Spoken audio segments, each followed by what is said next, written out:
Ladies and gentlemen, welcome back to Zero Gravity, Apollo Media's NBA podcast. You can see it is your regular rotation here. Josh Garcia is back from the dead. He's back from Election City with the presidential election and Texas voters representing our government and our society. Josh Garcia, welcome back to the show, bud. Thank you, sir. Just doing my due diligence. I'm putting on my democracy supersuit and had to go on the IR for a little bit, but we're back as tapped in can be. Loving the Cleveland Cavaliers. I got to see Jordan Poole basketball last night in person. Man, what a life we live, isn't it? It is. And I just want to give a shout out to Sheldon. He did great. He was a great fill-in host. He's going to come back on the show every once in a while. We're going to bring him in, do a 3-man weave. It's going to be great. We're going to bring him back in. But Zero Gravity is presented to you by Big City Wings. Houston's Wing Joint, Apollo's Wing Joint. Go check them out today if you're in the Houston area.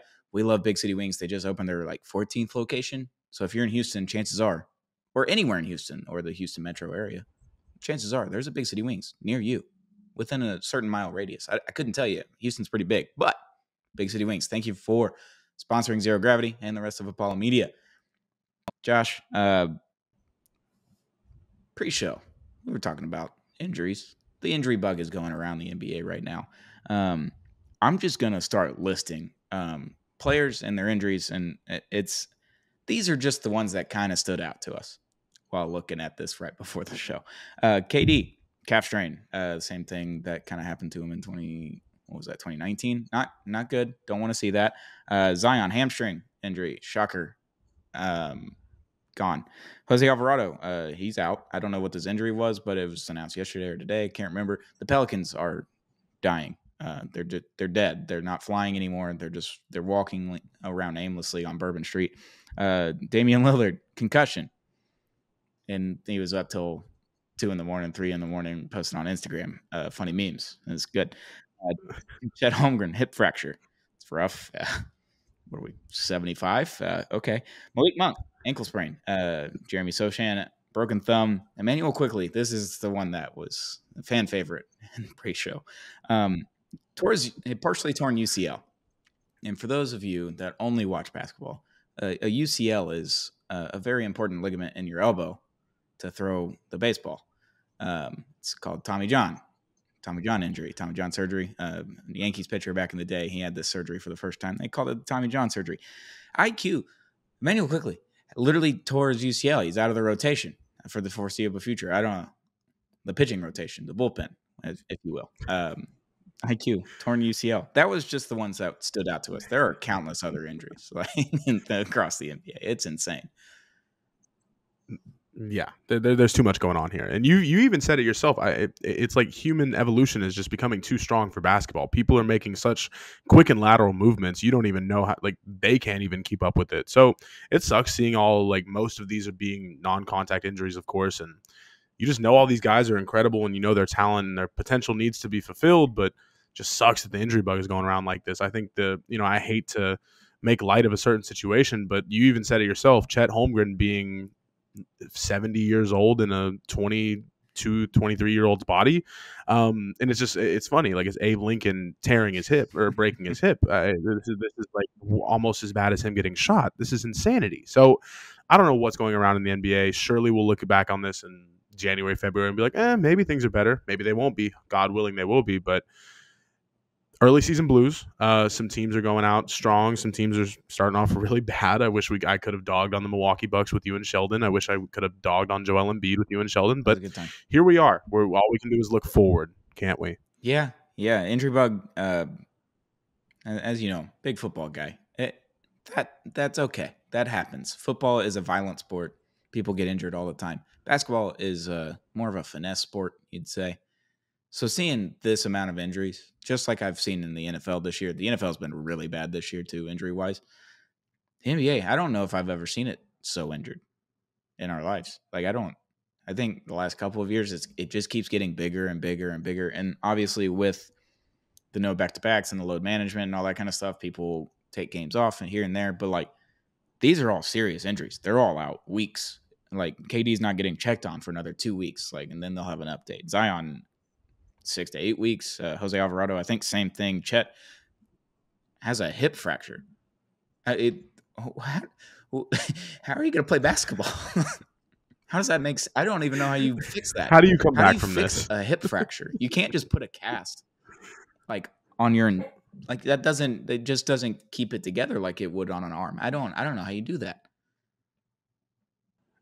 Pelvic cast. I don't know if those things exist. Surely they do, but I feel like you don't get that from a doctor. I feel like you have to go to a certain store to buy one of those. So maybe Chet Holmgren has a visit to one of those type of stores in his future. If you're a Houston local, a Katz or a Zone D Erotica, I don't know, Sure. but something's gonna have to give with that Chet situation. I just think I'm sorry to laugh about this, but it's just such a unique injury, and God willing, he comes back being an amazing defensive player like how he started. But man, it's kind of funny. I'm sorry. Yeah. Sue me. I wonder how it happened. I didn't see it. I don't know when he left the game. Whatever. I think this is like a common thing with like runners, like marathon runners and stuff. They get hip fractures because the grinding of the joints in between your pelvic bone and your thigh bone, I guess. I don't know what that's your femur. Yeah, we'll call it femur. We're doctors here, certified. Mm-hmm. I think that happens a lot with like marathon runners. Chet Holmgren is not running more than 6 miles a day. Like if he's playing 40 minutes, like he's going to run maybe 6 miles during the game. I don't know what the metrics are. They need to track that like soccer.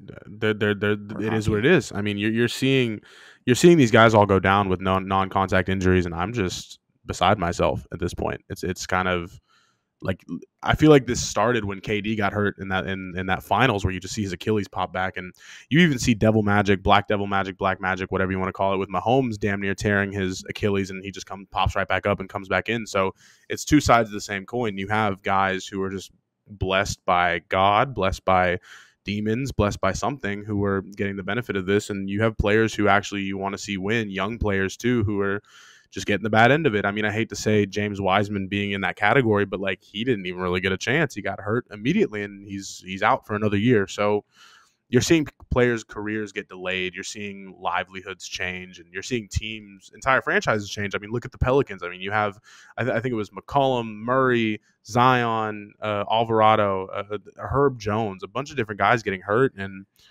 how do you come back from that? Are you just going to sit there and go 1-6 over your next 7 games and try to crawl your way back into an already tough West? Like, it sucks, but obviously there's no excuses, but there's plenty of years I've seen with the Rockets, plenty of years I've seen with any other team in the NBA who just, they're like, oh, wave the white flag. And I hate to see the Pelicans, for example, do that. I don't think that they necessarily do it immediately, but man, you just hate to see it. So I'm doing the meme. I hate seeing star players get hurt. I hate seeing other team star players get hurt. It's so unfortunate, so sad. Hopefully we come back from this strong, because that's what the NBA needs. I'm going to start paying for League Pass once my free Jason Tatum All-Star year expires. I am all in on this league. I don't care that NBA League Pass subscriptions are down. I love this league, and I want to see it prosper. I want to see it succeed. Stronger. And see having guys, having guys being down for so long, or down over essentially bullshit injuries, like just tough non-contacts. It's like, damn, what can you do? You having guys that could. I'm not saying Emmanuel Quickley needs Tommy John, but it's just the thought of that is objectively hilarious. So, it'll get better, hopefully. I'm just thinking of Emmanuel Quickley coming out of the Toronto Blue Jays bullpen. Just like straight flat bill with the braids coming out. It'd be a great look. It'd be an awesome look. Would love that. Now, Josh, you did mention earlier that you saw Jordan Poole play basketball in person yesterday. That means you went to the Houston Rockets game. I have questions. Let it out. As you know, last year was a year of love for the Rockets and the Mavericks on this podcast. We both tried to love on each other's teams as much as we could. And now this year I'm trying to bring back Texas hate. So now I'm nitpicking. I'm finding things. I'm seeing things. I'm noticing things. Do you have too many guys, and do you also have just not enough guys at the exact same time? You have, let me lead this with this. Yeah, you have Amen Thompson and Tari Eason getting 13 stocks. Yeah, they're awesome. And sure, they're in one game, and sure that they were playing the Washington Wizards, and sure you can nitpick stats and whatever, but there's a lot of guys here. Also, being at my first Rockets game this year and being at my first one since last, I think, January, going to a game and not seeing Fred VanVleet and seeing the floor just open up, I all out on FVV. Tired of it. There are some guys that we can. There's some fat we can trim off here. Seeing Cam Whitmore even getting called to the G League, and like I know he has not had a great start to the year, but you got to find some part of that rotation for him. There's also been like Jayshawn Tate just not even being a part of the rotation at all anymore because we don't need him anymore, respectfully. Like there's too many guys ahead of him. Jayshawn Tate is going on, I think, year of life 28, 29, and it's like, man, it's tough seeing the fat get trimmed off your team. But on the other hand, it's so refreshing because you haven't really had that in 5 to 6 years consistently. You know, we don't have to worry about cutting Luke Mbamute or Trevor Ariza after he goes 0 for 12 shooting threes in a playoff game. Like, these are good problems to have.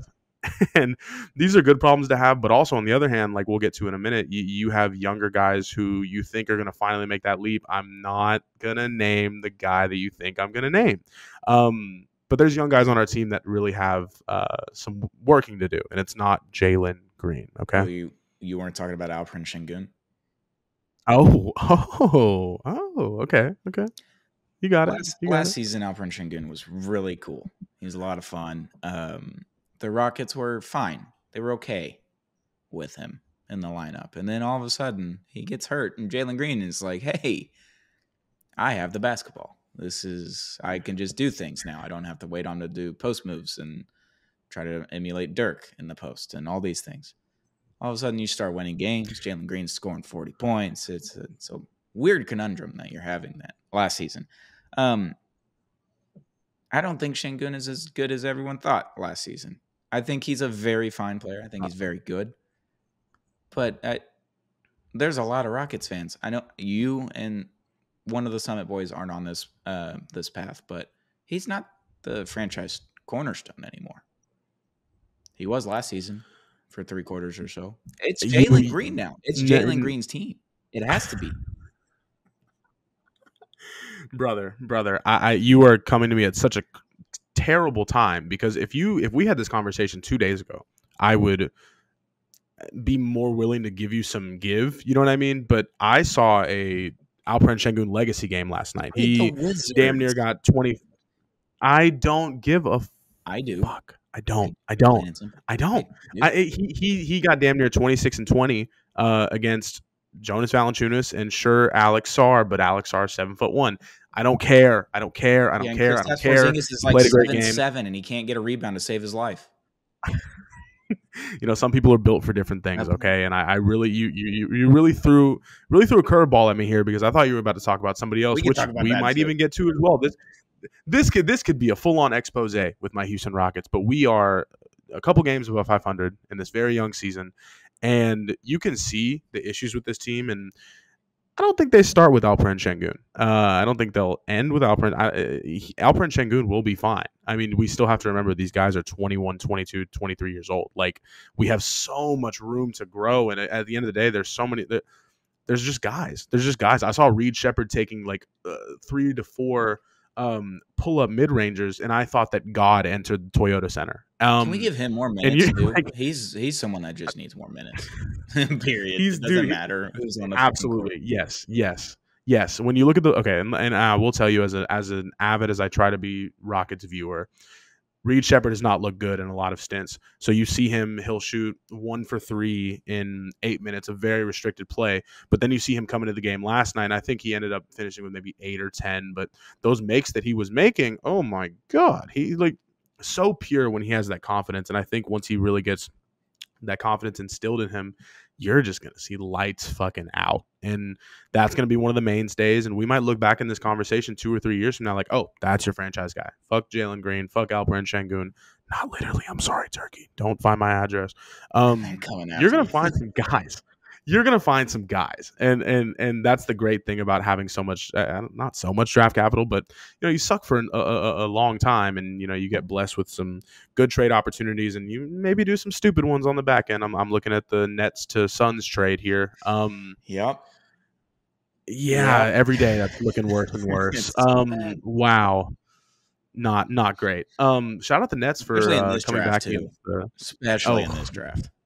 man, just the idea of like pairing up Cooper Flag and like knowing that we can really trim the fat off that Rocket squad. Like, I don't give a fuck. Go deep rebuild mode again. And I'm not saying deep rebuild is in lose 20 games. I'm saying deep rebuild is put in 10 young guys in your rotation plus Steven Adams and just rip it and just see what happens. And just have the adult in the room. Just one. Yes. One guy on the floor at all times. I don't think this ends or this starts with Alperen Şengün. I think that it'll be okay. It'll be okay. He played 50 games last year, and he's really seeming to be healthy at times. But also the problem is when Alperen Şengün tends to get minutes or moments or anything, like Ime Udoka just throws him out.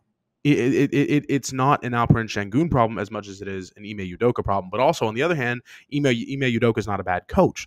And seeing Jalen Green even get clutch time minutes and clutch time shots, he's second in clutch time points throughout this young year. We played 12 or 13 games, and it's like that's not that's not a fake bulletin. That's not something. That's not an asterisk. There's nothing behind that can prove otherwise. Like, Jalen Green is taking shots in the clutch and he's making them. Sure, he's not hitting crazy game winners. Sure, he's at times looking a little fourth year out there.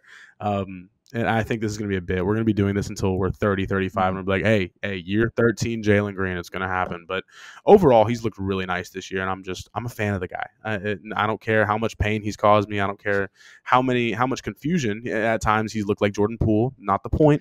I even said it to the Apollo Hoop Boys last night. I was like, Jordan Poole, he does two really cool things a game. He took this crazy step back three off an inbound, and I was like, oh my God, this is Jordan Poole.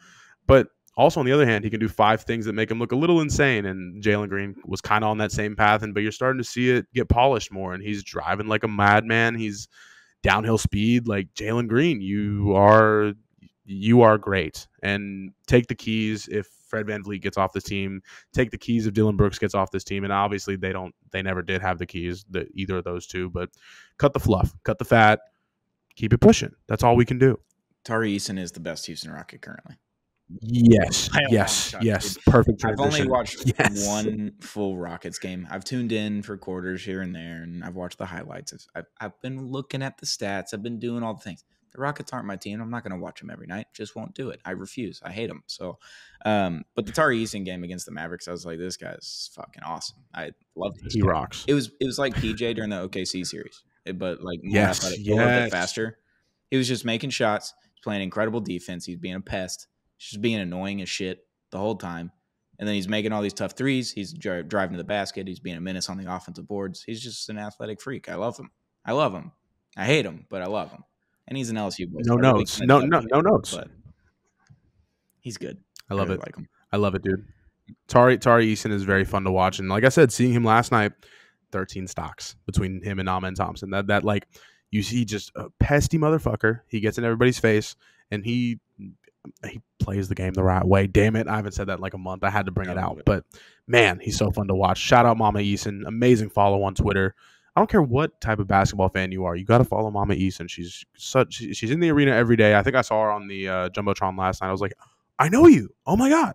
And we're here now. This Rockets team has hope. We thought last year they had hope after they went 500 and finished the season really strong without Şengün. And now you're like, oh, this team is going to win 45 plus games and comfortably too. Like, they're comfortably going to go above 500. And I think that's a very, nice, not even generous, but just that can happen. That can for sure happen. And you didn't rush the rebuild. Like, you have pieces to move. If you wanted to go get a star, if Giannis is unhappy this summer or during the trade deadline or whatever, like, if you wanted to put together a couple of pieces, trim the fat, as you say, add a couple picks, and then for salary, you add in Dillon Brooks or Fred VanVleet, all of a sudden, you got a guy with all of your other guys. And that's the way to rebuild it. We'll see what ends up happening this season and if there's any trades in the future. But you've got hope, and that's something you haven't had since 2019, 2020 Yeah. maybe. Yeah, bubble after game one of that Lakers series. Yeah. That was the last time there was ever hope Yeah. in the city of Houston when it comes to basketball. So good for Houston. Good, I guess. Good for you. I'll give it to you. Good for you. Happy for you. Salute. Before we Thank go, you. let's talk about some really good basketball. The Cleveland Cavaliers. You mentioned them earlier. They're 12-0 to start the season. I will say, last pod, hand up. It's on me. Hand up. I said, I don't know if I've ever seen this in my lifetime. I've seen it twice. Once was my team. I was 6 years old, so I don't remember it that fondly.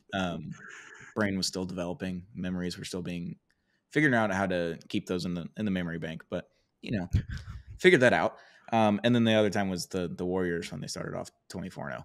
Completely forgot that happened. Hand up. That's on me. Yeah. Hand up. Oh man, we're not perfect here. No, for sure. We're not perfect. Not a research guy either. It's fine. Yeah, we kind of just wing it sometimes. Like I told you, I haven't even had enough time for myself over these past 2-3 weeks. It's like I'm kind of just going off vibes, but also I'm trying to be as tapped in as I can. So shout out to Twitter, Blue Sky, whatever you want to call it.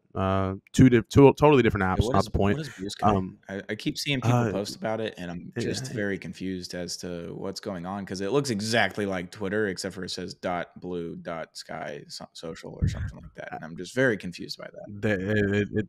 Counterculture will always be present in society. I might make one. I don't know. Fuck it. What does it matter? Didn't we already try that? I don't know, dude. Threads was a hit for about 20 minutes. Never did that. Never tried. Me neither. I think I said something about Tony Hawk Pro Skater 4 one time. It got like 2 likes, and I was like, I'm good. Nailed it. I'm good. Nailed it. That's it. Like that's enough validation I needed. I'm straight. Everything's fine. Delete. But the Cleveland Cavaliers, 12-0, really good. Really good basketball being played by them. They're, every time I think of Jared Allen and Evan Mobley, I think, wow, these guys would look really good in Rocket Red. The way I'm seeing this team, it's like a coach's dream. I mean, this is perfect basketball being thrown. Everyone has a role. Everyone has a place. Upwards of the first guy being, let's say, Donovan Mitchell or Evan Mobley, depending on how you want to look at it, all the way down to the 10th guy. And this is basketball in its arguably purest form. I know people have thrown that term around, but people said that about the Celtics last year, but this is a different kind of brand of basketball. I mean, they're top 4 in both offense and defense. I think they maybe struck down to 6th in defensive rating, but that might have literally just been because they didn't play a game that day. Young season, of course. But if the Cavs just shock the world and have this power friendship team and get 55 plus wins or even 60 plus wins, we'll be looking back on ourselves like, oh, we should have been on this curve, and why weren't we tapped in? And we can always look back on our early season predictions like, oh, we thought they were just going to be a meddling playoff team. Who knows? They might be still. Everything is young. Everything is fresh. But when I think of the Cleveland Cavaliers at this juncture, I think of healthy, fun, winning basketball. Like, everyone plays the game the right way, damn it, and it's so fun. Like, League Pass team in a way, if you like basketball a certain way. They're not like the most fun team in the world. They're no Thunder, Magic, or even sometimes I'd compare them more to almost the Rockets, strictly based on like vibe time basketball or vibe type basketball. But they're fun if you like that kind of brand of ball. If you like that old style fucking, but mixed with 3-pointers amok, it's a perfect mix for everybody. It's just all around game. And whenever I see the Cleveland Cavaliers play, I'm like, this is becoming not must-see basketball, but it's becoming basketball that's piquing my interest. And I think that's a net good for the league. Like, we talked about small market teams forever, but there's something different about this team, man. I love what I'm seeing, man. Yeah, and I was skeptical on the Cavaliers going into the season because all signs pointed towards them trading Darius Garland in the offseason. With the whole Donovan Mitchell, Darius Garland agent switches to like each other's agencies. They went flip-flopped. It seemed like one of them was unhappy. One of them wanted out. It was me or him kind of situation. And they gave Donovan Mitchell the extension, which kind of just leads to, oh, they got their guy. They chose him. Now they're going to deal Garland.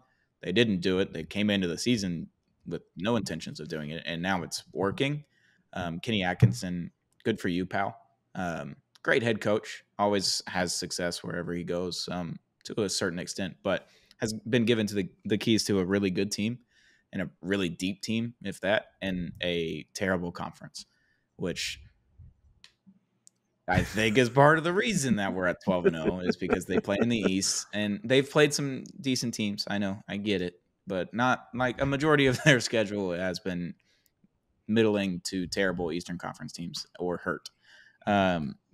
So, and I pointed this out. We did this last year. The Cavaliers won 18 in a row in January. Like December to January, they won like 18 in a row. Oh my God. And everyone's like, oh my God, the Cleveland Cavaliers, here they go. And totally forgot about it. They were like, what, the 4 seed? And they got to the second round. Okay. They lost in the second round. And I think I still am in the belief that is their ceiling as a second round team, because I don't believe it just yet. It's November 12th right now. We're recording this November 12th. Give me to Christmas. And if they're fucking 25 and whatever, or 22 and 4, and then I'm like, all right, yeah, they might 25 and 0. They might be really fucking good. Who's to say?